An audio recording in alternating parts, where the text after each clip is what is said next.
ಆದರೆ ಒಂದೇ ಬಾರಿ ಇಷ್ಟೊಂದು ಮೊತ್ತದ ಡ್ರಗ್ಸನ್ನು ಹಿಡಿದಿರ್ತಕ್ಕಂಥ ಇದೇ ಮೊದಲು. ಅದಕ್ಕೆ ನಾನು ಸದನಕ್ಕೆ ತಿಳಿಸ್ತಾ ಇದ್ದೇನೆ. ಜೊತೆಗೆ ಅವರಿಗೆ ನಮ್ಮ ಅಧಿಕಾರಿಗಳಿಗೆ ಅಭಿನಂದನೆಯನ್ನು ಸಲ್ಲಿಸ್ತೇನೆ. ಅಧ್ಯಕ್ಷರೇ, ನಾನು ಕೂಡ ಒಂದು ನಿಮಿಷ.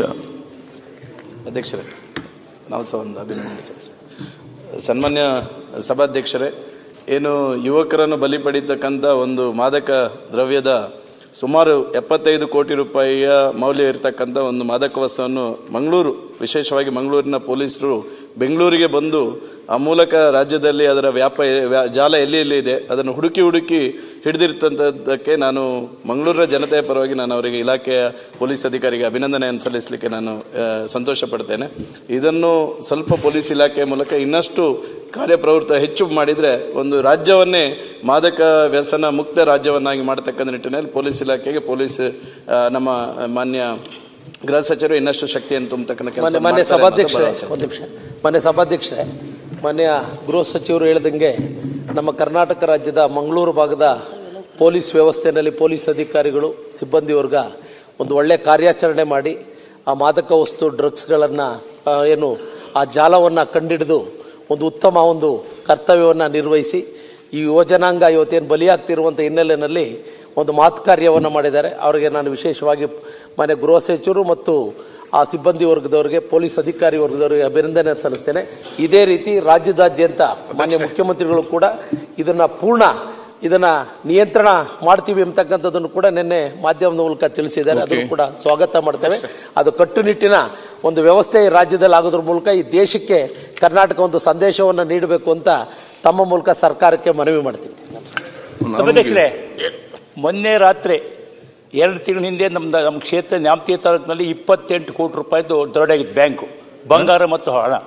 2 ತಿಂಗಳ ಪೊಲೀಸರ ಪ್ರಯತ್ನ ಮಾಡಿ ಮೊನ್ನೆ ರಾತ್ರಿ ಹಿಡ್ಕೊಂಬಂದಾಗ ಆ ಪೊಲೀಸ್ನ ಮೇಲೆ ಮುಚ್ಚಿದಾಗ ಗುಂಡಿಂದ ಹೊಡೆದ್ಬಿಟ್ಟು ಅವರು ಈಗ ಅರೆಸ್ಟ್ ಮಾಡಿಬಿಟ್ಟು 7 ಜನ ಕಂಡುಹಿಡಿದ್ದಾರೆ. ಅದಕ್ಕೋಸ್ಕರ ಇಲಾಖೆಗೆ ಮತ್ತು ನಮ್ಮ ಸಿಬ್ಬಂದಿಗೆ ತಮ್ಮ ಮೂಲಕ ಅಭಿನಂದಿಸಿ. ಸನ್ಮಾನ್ಯ ಸಭಾಧ್ಯಕ್ಷರೇ, ಇವತ್ತೇನು ನಮ್ಮ ಕರ್ನಾಟಕ ರಾಜ್ಯದ ಪೊಲೀಸು ದಕ್ಷ ಪೊಲೀಸರಿಗೆ ಒಂದು ಹೆಗ್ಗಳಿಕೆ ಮತ್ತು ಪ್ರಶಂಸನೀಯ ಕೂಡ. ಯಾಕಂದರೆ ಇವತ್ತು ಮಂಗಳೂರು ಭಾಗದ ಕೆಲಸ ಮಾಡ್ತಕ್ಕಂಥ ಪೊಲೀಸ್ ಅಧಿಕಾರಿಗಳು ತಮ್ಮ ಜೀವದ ಹಂಗನ್ನು ತೊರೆದು, ಯಾಕಂದರೆ ಡ್ರಗ್ ಮಾಫಿಯಾ ಅಂದರೆ ಅವ್ರಿಗೆ ಬಹಳ ಇಂಪ್ರೆಸ್ ಇರ್ತದೆ. ಹಾಗಾಗಿ ಅಂಥವರನ್ನ ಇವತ್ತು ಹಿಡಿದಿದ್ದಾರೆ. ಇಡೀ ಜಾಲ ಇವತ್ತು ಕರ್ನಾಟಕ ರಾಜ್ಯಾದ್ಯಂತ ಕೂಡ ಇದೆ, ಚರ್ಚೆ ಇದೆ. ಅದಕ್ಕೆ ಮುಖ್ಯಮಂತ್ರಿಗಳಿಗೆ ಮತ್ತು ಪೊಲೀಸ್ ಇಲಾಖೆಗೆ ಸರ್ಕಾರದ ಪರವಾಗಿ ಅಭಿನಂದನೆ ಸಲ್ಲಿಸ್ತೇನೆ. ಓಕೆ, ಸಾಕು, ಈಗ ಎಲ್ಲ ಚರ್ಚೆ ಮಾಡಲಿಕ್ಕೆ ಆಗುದಿಲ್ಲ. ಒಂದೇ ಲೈನಲ್ಲಿ ಬಿಡಿ. ಮಾನ್ಯ ಅಧ್ಯಕ್ಷರೇ, ಮಾನ್ಯ ಸದಸ್ಯರುಗಳ ಸಲಹೆಯನ್ನೆಲ್ಲ ತೆಗೆದುಕೊಂಡು ಈಗಾಗಲೇ ಮಾನ್ಯ ಮುಖ್ಯಮಂತ್ರಿಗಳು ಸದನದಲ್ಲೇ ಹೇಳಿದ್ದಾರೆ, ನಮಗೆ ಈ ಡ್ರಗ್ಸ್ ಬಗ್ಗೆ ಝೀರೋ ಟಾಲರೆನ್ಸ್, ಕರ್ನಾಟಕದಲ್ಲಿ ಯಾವತ್ತೂ ಕೂಡ ಇದನ್ನು ಟಾಲರೇಟ್ ಮಾಡೋದಿಲ್ಲ, ಇದರ ಬಗ್ಗೆ ಒಂದು ಯುದ್ಧವನ್ನೇ ಸಾರ್ತೇವೆ ಅಂತಕ್ಕಂಥದ್ದನ್ನು ಮಾನ್ಯ ಮುಖ್ಯಮಂತ್ರಿಗಳು ಹೇಳಿದ. ಅದರ ಪ್ರಕಾರ ಇಲಾಖೆಯಲ್ಲಿ ಈಗಾಗಲೇ ಕೆಲಸ ನಡೀತಾ ಇದೆ.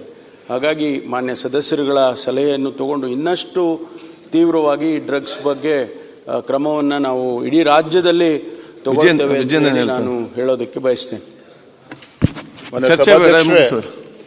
ಮಾನ್ಯ ಗೃಹ ಸಚಿವರು ಉಲ್ಲೇಖ ಮಾಡಿರೋ ಹಾಗೆ ನಿನ್ನೆ ದಿನ ಮಂಗಳೂರಿನಲ್ಲಿ ಪೊಲೀಸ್ ಅಧಿಕಾರಿಗಳು ಕಾರ್ಯಾಚರಣೆಯಿಂದ ಸುಮಾರು 75 ಕೋಟಿಗೂ ಹೆಚ್ಚು ಬೆಲೆ ಬಾಳ್ತಕ್ಕಂಥ ಡ್ರಗ್ಸ್ ಸೀಸ್ ಆಗಿರ್ತಕ್ಕಂಥದ್ದು ನಿಜವಾಗ್ಲೂ ಕೂಡ ನಮ್ಮ ಅಧಿಕಾರಿಗಳು ಅಭಿನಂದನಾರ್ಹರು. ಅವ್ರಿಗೆ ಅಭಿನಂದನೆ ಸಲ್ಲಿಸ್ತೇನೆ. ಒಂದು ವಿಚಾರ ಈ ಸಂದರ್ಭ ನಾನು ಮಾನ್ಯ ತಮ್ಮ ಮುಖೇನ ಗೃಹ ಸಚಿವರ ಗಮನಕ್ಕೆ ತರ್ತಕ್ಕಂಥದ್ದು, ಇವತ್ತು ರಾಜ್ಯದಲ್ಲೇ ತಾಲೂಕು ಮಟ್ಟಕ್ಕೂ ಕೂಡ ಡ್ರಗ್ ಜಾಲ ಹರಡಿರ್ತಕ್ಕಂಥದ್ದು. ಹಾಗಾಗಿ ನಾನು ಏನು ಡ್ರಗ್ಗಳು ಸೀಸ್ ಆಗ್ತದೆ ಅದು ಮತ್ತೆ ಆ ಪೊಲೀಸ್ ವ್ಯವಸ್ಥೆನಲ್ಲಿ ಮರು ಮಾರಾಟ ಆಗ್ತಕ್ಕಂಥದ್ದು ಕೂಡ ನಾವು ಕೇಳ್ತಾ ಇದ್ದೇವೆ. ಸೊ ಎಷ್ಟು ಸೀಸ್ ಆಗಿದೆ ಅನ್ನೋದು ಎಷ್ಟು ಮುಖ್ಯನೋ, ಆ ಸೀಸ್ ಆಗಿರ್ತಕ್ಕಂಥ ಡ್ರಗ್ಸ್ ಏನಿದೆ ಅದು ಏನಾಗ್ತದೆ, ಅದನ್ನ ನಾಶ ಮಾಡ್ತಾರ, ಅದನ್ನು ಕೂಡ ಗಮನಿಸಬೇಕು ಅಂತೇಳಿ ಮಾನ್ಯ ಗೃಹ ಸಚಿವರಿಗೆ ತಮ್ಮ ಮೂಲಕ ನಾನು ಗಮನ ತರಕ್ಕೆ ಇಚ್ಛಪಡ್ತೇನೆ. ಈಗ ನಾನು ಕೂಡ ಚರ್ಚೆ ಮಾಡಿ ಎಲ್ಲ ಚರ್ಚೆ ಮಾಡಿದ್ದಾರೆ. ಶಾಸಕರು ಅರ್ಥ ಮಾಡಿ ಸಂಬಂಧಪಟ್ಟಾಗ ಎಲ್ಲ ಇದೇ ಸಂಬಂಧ ಚರ್ಚೆ ಮಾಡ್ಲಿಕ್ಕೆ ಆಗ್ತದೆ. ಇಷ್ಟೊತ್ತು ಮುಗಿಸ್ಬಿಡ್ತಾ ಇದ್ದೆ. ಮಂಗಳೂರ ಡ್ರಗ್ ಮಾಫಿಯಾನ ನಮ್ಮ ಪೊಲೀಸ್ನವರು ಯಶಸ್ವಿಯಾಗಿ ನನ್ನ ಕಾರ್ಯಾಚರಣೆ ಮಾಡಿದ್ದಾರೆ. ಅಧ್ಯಕ್ಷ, ನನ್ನ ಕ್ಷೇತ್ರದಲ್ಲಿ 3 ಯೂನಿವರ್ಸಿಟಿ ಇದೆ. ಕ್ರೈಸ್ಟ್ ಯೂನಿವರ್ಸಿಟಿ, ಯೂನಿವರ್ಸಿಟಿ ಅಂತ. ಅಲ್ಲಿ ದೇಶದ ಮೂಲೆ ಮೂಲೆಯಿಂದ ಬಂದು ಯುವಕರಿದ್ದಾರೆ.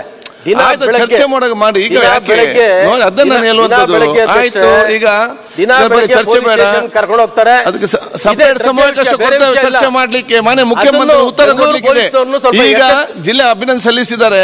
ಅಧ್ಯಕ್ಷ, ಈಗ ಚರ್ಚೆ ಬೇಡ, ನೀವು ಮತ್ತೆ ಹೇಳ್ತಿರಲ್ಲ ಈಗ ಚರ್ಚೆ ಬೇಡ, ನಿಮ್ಗೆ ಚರ್ಚೆಗೆ ಸಮಯಾವಕಾಶ ಕೊಡು, ಆಗ ನೀವು ಚರ್ಚೆ ಮಾಡಿ. ಅನುಕೂಲ ಆಗ್ತದೆ. ಆಯ್ತು, ಎಲ್ಲರಿಗೂ ಗೊತ್ತಿದೆ ವಿಚಾರವನ್ನು. ಸ್ವಲ್ಪ ಕೂತ್ಕೊಳ್ಳಿ, ನೀವೇ ಮಾತಾಡ್ತೀವಿ. ಆಯ್ತು, ನಾನೇ ಮಾತಾಡ್ಬೇಕಲ್ಲ, ಮತ್ತೆ ನೀವು ಮಾತಾಡುದ? ನಾನು ಹೇಳಿ ಆಯ್ತು, ಈಗ ಚರ್ಚೆ ಬೇಡ ಅಂತ ಹೇಳಿ ದೊಡ್ಡ ಯಾಕೆ ನೀವು ಚರ್ಚೆ ಮಾಡ್ತೀರಿ? ಅದನ್ನ ನೋಡಿ, ಚರ್ಚೆ ಮಾಡಿ. ನೀವೀಗ ಅಭಿನಂದನೆ ಸಲ್ಲಿಸಿದ್ದೀರಿ, ಮುಂದೆ ಏನ್ ಬೇಕಾದೆಲ್ಲ ರೈಟಿಂಗ್ ಅಲ್ಲಿ ಕೊಡಿ. ಅರ್ಧ ಗಂಟೆ ಚರ್ಚೆ ನಾವೀಗ ಇಟ್ಟಿದ್ದೇವೆ, ಅರ್ಧ ಗಂಟೆ ಚರ್ಚೆ ಇಟ್ಟಿದ್ದೇವೆ, ಅರ್ಧ ಗಂಟೆ ಚರ್ಚೆ ಮಾತೇ ಮಾಡಿ. ನೀವು ಚರ್ಚೆ ಮಾಡ್ಲಿಕ್ಕೆ ಯಾರು ಮಾತಾಡುದಿಲ್ಲ, ಈಗ ಒಮ್ಮೆ ಮಾತಾಡ್ತೀರಿ. ಈಗ ನಾನು ಕೂಡ ಮಾನ್ಯ ಮುಖ್ಯಮಂತ್ರಿಗಳಿಗೆ, ಸರ್ಕಾರಕ್ಕೆ ಮತ್ತು ಗೃಹ ಸಚಿವರಿಗೆ ಬಹುಶಃ ಇವತ್ತು ಸರ್ಕಾರದ ಪೊಲೀಸ್ ಇಲಾಖೆಯವರು ಇವತ್ತು ಇಷ್ಟು ದೊಡ್ಡ ಮಟ್ಟದ ಆ ಒಂದು ಡ್ರಗ್ ಮಾಫಿಯನ್ನು ಭೇದಿಸಿ, ಅದು ಕೂಡ ನಾನು ಮಂಗಳೂರಿನ ಪೊಲೀಸ್ನ ಎಲ್ಲ ಅಧಿಕಾರಿ ಮತ್ತು ಆ ಸಿಬ್ಬಂದಿ ವರ್ಗದವರನ್ನು ಕೂಡ ತಳಮಟ್ಟ ಕೆಲಸ ಮಾಡಿದ್ದಾರೆ. ಎಲ್ಲ ಅಭಿನಂದಿಸ್ತೇನೆ. ಯಾಕೆ ಮಂಗಳೂರಿನಿಂದ ಬಂದ ಒಂದು ದಿವಸದಾದಂತಲ್ಲ, ಹಲವಾರು ಸಮಯ ಅತ್ಯಂತ ತಾಳ್ಮೆಯಿಂದ ಮತ್ತು ಅತ್ಯಂತ ಬದ್ಧತೆಯಿಂದ. ಯಾಕೆ ಫಸ್ಟ್ ಅದು 15 ಗ್ರಾಮಿಂದ ಪ್ರಾರಂಭ ಆಗಿ 6.5 kg ಪ್ರಾರಂಭ ಆಗಿ 3ನೇ ಹಂತದಲ್ಲಿ ಇವತ್ತು ಆ ಮೂಲ ಎಲ್ಲಿದೆ ಅಂತ ಹಿಡಿದಿಟ್ಟಿದ್ದಾರೆ. ಅದಕ್ಕಾಗಿ ಎಂದು ಮಂಗಳೂರು ಕಡೆ ಜಾಸ್ತಿ ಬಹುಶಃ ನಿಮ್ಗೆ ಬಹಳ ಸ್ಪಷ್ಟವಾಗಿ ಗೊತ್ತಿದೆ. ಈಗ ಡೆಲ್ಲಿಯಿಂದ ಬೆಂಗಳೂರಿಗೆ ಬಂದು ಅಲ್ಲಿಂದ ಇವತ್ತು ಸ್ಪ್ಲಿಟ್ ಆಗ್ತದೆ ಅಂತ ಹೇಳಿ ನಾನು ಬಹುಶಃ ನಿಮ್ಮೆಲ್ಲ ಅಭಿನಂದಿಸಿಕೊಂಡು ಮತ್ತು ಆ ಪೊಲೀಸ್ನ ಅಧಿಕಾರಿಗಳು ಮತ್ತು ಪೊಲೀಸ್ ಸಿಬ್ಬಂದಿಗಳನ್ನು ಅಭಿನಂದಿಸಿಕೊಂಡು ನಾನು ಬಹುಶಃ ಇದು ಎಲ್ಲಿಂದ ಈಗ ಡೆಲ್ಲಿಯಿಂದ ಇದು ಬರಬೇಕಾದ್ರೆ ಅಲ್ಲೇ ಏರ್ಪೋರ್ಟ್ನಲ್ಲಿ ಇದು ಒಲ ಸಂಚು ನಡೆಸಿಕೊಂಡೇ ಒಪ್ಪಂದ ಮಾಡಿಕೊಂಡೇ ನಿಗದಿತವನ್ನು ನಡೀತದೆ.